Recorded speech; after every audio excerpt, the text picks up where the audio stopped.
This is your all-new 2021 Chevrolet Trailblazer. They've resurrected the nameplate. Used to be a mid-size SUV, now it's a subcompact crossover. Let's jump right into the quirks, perks, and irks. So I really like the front end. It's not too aggressive, but definitely casts a very distinguished shape for those of you looking in the rearview mirror. So there's a lot happening up front with the lights. So up top you have halogen turn signals, and these are your day runners. And it's got a nice little flare up right on the outside, and I'll compare it to this side, and that's a good look at it by itself. We'll stand back. No turn signal here. So going back to the driver's side, this portion is your LED regular light. That bulb there that you can't see because my finger was in the way is your high beam.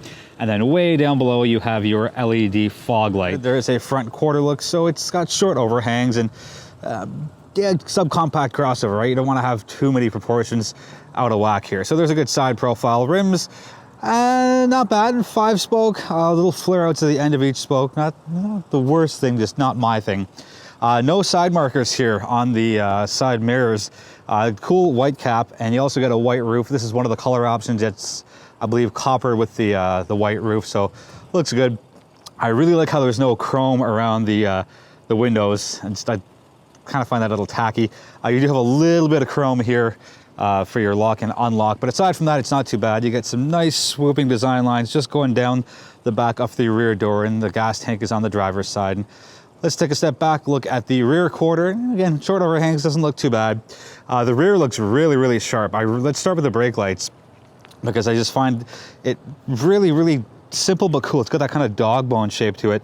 Flares out at the ends, and you get your halogen turn signal as well. Reverse lights are there, and just it looks really, really sharp, and I like the way it looks. Dual tailpipes, hello symmetry. Thank you for taking care of that, Chevrolet. This is the active trim, which you'll see right there, so lots of bells, whistles, and whatnot. And the Trailblazer all-wheel drive model, which is what this is. So we're gonna do a little touch there. Opens up, there's your backup camera, and cargo figures are on the screen. Cool thing here is it's an adjustable floor, so you can see the little pegs or slots up there. So I'm gonna pull it back, lift it up. So if you do need the extra few inches or whatnot, take it from up here and then drop it down to the lower slot, which is down there. Oops, how do we do this? There we go. So spare tire, a little bit of space for some stuff and things. Function. So there's some cargo space here, as well as cargo space there. Starting with the rear seats of the Trailblazer, you have your armrest that comes down and it doubles as your cup holder. Nicely done there. Cool move here. The headrest and the rear seats for the outboard passengers go back a bit, and that gives you a clear line of sight going outwards. Pull the seats down nice and easy, and it's almost flat. Actually, it is pretty flat, but once the rear floor is up on its higher peg, it's not exactly even, but it's pretty close enough. Full marks here for putting a couple of USBs as well as a household charger in there. So lots of function happening there. Good job, Chevrolet. Close up the back door. Let's take a look up front. Starting with the inside of the door panel, you get this nice, cool accent color that's featured sparsely, but just enough on the inside of the vehicle. This cool denim-like material makes it for a soft touch. That's hard. Softer, so just a different blend of materials. So those two are the hard. That's obviously hard. That's a nice soft one, and plenty of space down here. This is really smart for those of you living in condos or who have tighter parking spots. You can open it the tailgate all the way, 3/4 of the way, or if you don't want to risk the chance of it happening, just switch it to off, and then there's no way when you push that the tailgate will open. So really smart move there. Quick spin through what you will see just before you walk in. I really like the interior. There's lots of functional space here, but let's start methodically with the dashboard. Start it up, push button start. And all your information comes up. Full swipe off both needles. Analog on the outside, digital on the inside. So lots of cool things here. Scroll wheel, again, very, very practical. And you kind of just run down and get to whatever it is that you need. The cool thing is there's a follow distance indicator. So it only works when you're in motion, but based off your speed and how close the car in front of you is, now there's no car in front of me, it will give you the seconds, like whether it's 1.4, 2.9, depending on how far away you are, to safely stop the Trailblazer from hitting the vehicle in front of you. So that's a really smart move there, and I applaud Chevrolet for that. Well done. Auto high beams attached directly to the turnstock, and there are your lights. Nice and simple controls, nothing overly complicated. Now on the back of these, the left side, kind of like what Jeep has. I'm going to just jump out for a second, give you a quick look. So those control your channels, and then there's the same thing on the right side, which controls your volume, because they just ran out of space up front here. Let's go to the infotainment system. Pretty easy to maneuver, pull all your information out of, and there's a home button, which is great, so you don't have to completely do everything by the touch screen. So right now I have it on the audio. There's no device because I'm using my phone right now, so it's not hooked up to the Bluetooth. Does have wireless CarPlay, does have wireless Android Auto. If you don't like that, you can just go the old school route of plugging it in. And yes, there is a wireless charger as well. My need for symmetry is offset by the four-way flashers being on the right side, as opposed to the it's somewhere in the middle. But you know what? That's okay. I'm going to show you a real cool thing here. I'm going to open up the visor and watch the lights. They fade, kind of like a Hollywood dressing room. So I think that's a real innovative and cool move there as far as attention to detail goes. So lots of functional space here. You got your connectivity there, gear shift here, little perk Chevrolet logo right there. Good place to put it. So it's the first thing you see when you put your hand down to change gears. Two cup holders, little slot for your phone. An iPhone XR, XR, whatever you want to call it, does fit, but you have to have a case off. So that's kind of the one caveat there.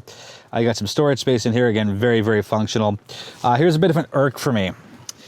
So I'm asking some chewing gum, and you're like, oh, is that all the space you get? Well, the answer is no, because you have to physically lift it out, and then you can see just by the depth of it, there's a lot of space in the armrest storage bin. But you can see here, there's only one lever to open it up. So if you want to access to whatever is down here, you got to lift it up, put your hand in, grab what you want, take this, put it back, and then close it. I forgot to do the seats, which is what I usually start with. So I'm going to quickly back out slowly again to make you dizzy. Thigh bolsters, not great, pretty thin. Side bolsters, really good, really, really nice. And you get more of that denim material here, and it's textured. And yes, the seats are heated. And you get the little active badging there, and that's what this trim specifically is. One big notable omission, there is no heated steering wheel in any trim for the Chevrolet Trailblazer. And I checked underneath here, or behind the wheel. I dug through the climate menu, so on off. Again, there is no option for a heated steering wheel. This is how you activate your all-wheel drive. So it's not real-time all-wheel drive. It's kind of choose your own adventure all-wheel drive. So really nice move there. And the cool thing is, if I have an all-wheel drive and I stop the vehicle, when I restart it, it sticks to all-wheel drive. So it really is how you want it when you want it. Let's do the drive in the 2021 Chevrolet Trailblazer. So there's two engine options. The Active and the RS have the 1.3 liter turbocharged 3-cylinder, and that gives you 155 horse and 174 pound-feet of torque.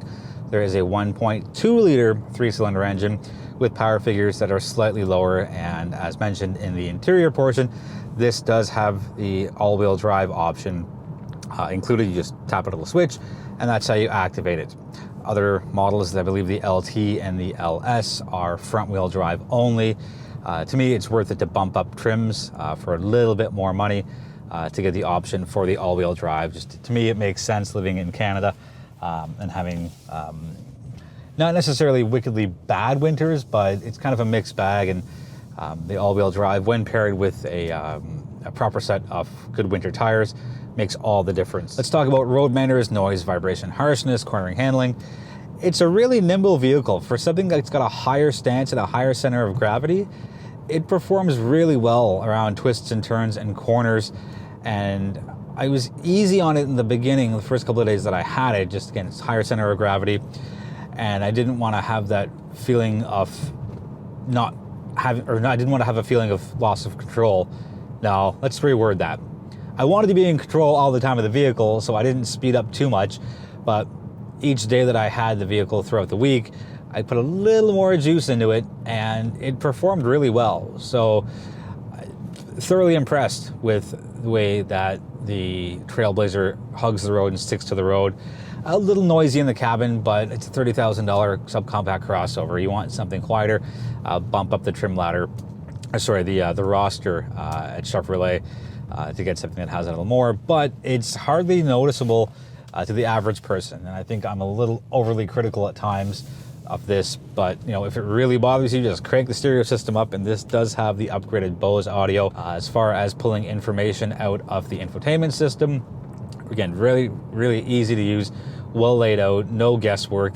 You know, if you buy this car or lease it or whatever, you know, take a half hour, get fully familiar with it, and get your audio presets in there. And once you've got familiarity with it, it's second nature, and it's really easy to use. It's not the quickest or the fastest. Yes, I know it's a turbo engine, but it's not slow by any means. Let's not have me confuse you. But seeing as the Chevrolet lineup has lots of four-cylinder engines, I would have liked to have seen them drop a four-cylinder into here instead of a three-cylinder. You know, we don't need to go up to like 200 horsepower and 200 pound-feet of torque, but I think something in maybe the high ones for torque and, you know, 170, 180, 190 for horsepower. So I guess that is close to the twos. Would make a very big difference. The seats are really nice. It's got lumbar support, which is pretty good. I wasn't expecting them to have it. Not all trims do.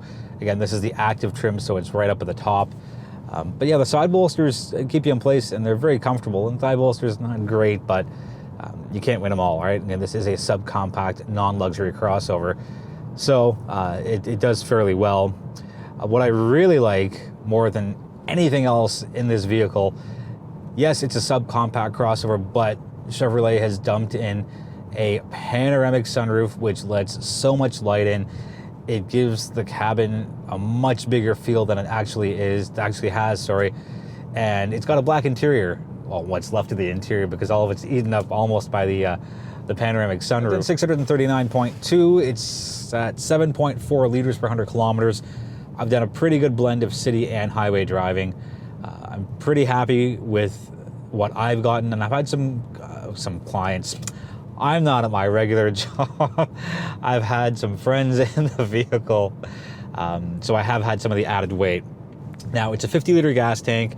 It's 8.9 liters per 100 kilometers in the city and 7.8 on the highway, so your blended total comes out to mid-8s, I believe 8.5, 8.4. So I'm a full liter per 100 kilometer less. Depends on how you drive, who's in the car, doing short trips, long trips, highway trips, city trips, stop and go traffic and whatnot. That's actually a good segue into the auto start stop. Interestingly, I think almost every other car I've been in, you twist the wheel side to side, and that's how you get out of the auto start when you're at a light. But it doesn't do that in the Trailblazer. All you can do is just gently lift your foot off the gas until the engine starts up again. A ton of standard safety with the Chevrolet Safety Assist, and I'll put those on the screen. I will also include what's included on the active trim as far as safety goes, and there's pretty much everything in here, so it's very well decked out. Any questions, let me know in the comments, and I will do my best to get back to you as soon as possible. Let me get out of the sun, as nice as that halo looks around me. Are we better here? No, maybe? Right there. Don't move. Thank you so much for watching. I appreciate the support. Feel free to subscribe if you haven't already. I think I did this all in one take, and it's been, I think, 6 or 7 months since I've done an interior portion in all one take. So it makes editing way easier. I'm going to stop rambling. Be healthy, be well, be safe, and I'll be back sooner than later with my next review.